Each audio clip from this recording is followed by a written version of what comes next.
Hello everyone, welcome to the Green Mind Talks. I'm Krishmi Platil, your host for today's episode.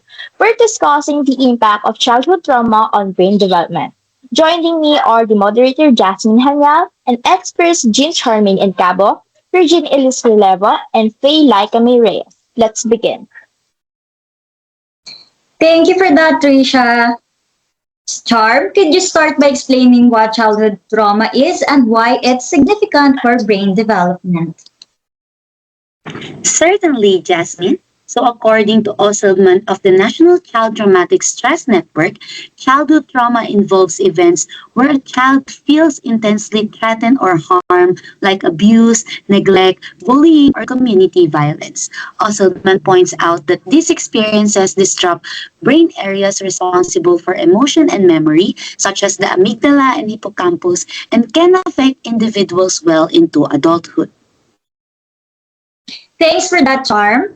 Sorry, Jean, could you explain which brain regions are most affected and what the consequences are? Of course.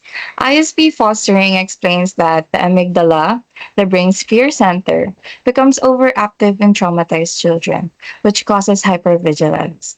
We also note that the hippocampus, crucial for memory, often shrinks under chronic stress.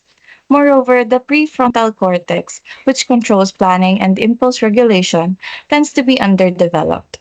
These changes can impair learning, behavior, and emotional control. That's very informative. Faye, building on that, how do these brain changes affect mental health and behavior later on? Thanks, Jasmine. As Perella highlights, these brain changes increase the risk of anxiety, depression, and even PTSD. However, I see your point, Regine. But I think it's important to add that not all children respond the same way. Some show remarkable resilience, especially when they have a strong support systems.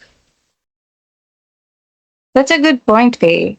However, I would add that while resilience is possible, these biological changes still create significant challenges for many children, which is why early intervention is crucial. I see your points, both of you. Charm, may I ask, how does neuroplasticity help children heal from these impacts? Certainly. So PAC explains that neuroplasticity allows the brain to rewire itself through therapies like cognitive behavioral therapy and mindfulness. So this rewiring reduces fear responses and strengthens emotional regulation, providing hope for recovery. Sir Jean, what role do caregivers and communities play in supporting healing? Caregivers and communities are vital. The Complex Trauma Resources website stresses that stable and nurturing environments help children build resilience and promote brain recovery. Educating caregivers about trauma's effects improves these outcomes. Just to clarify, Faye, are there strategies schools or communities can use to support children affected by trauma? Yes, Jasmine. Trauma-informed care, including teacher training to recognize trauma symptoms and creating safe, predictable school environments that reduces behavioral problems and support academic success. That's very important. However, some argue these programs require resources not always available. Charm, how can communities address this?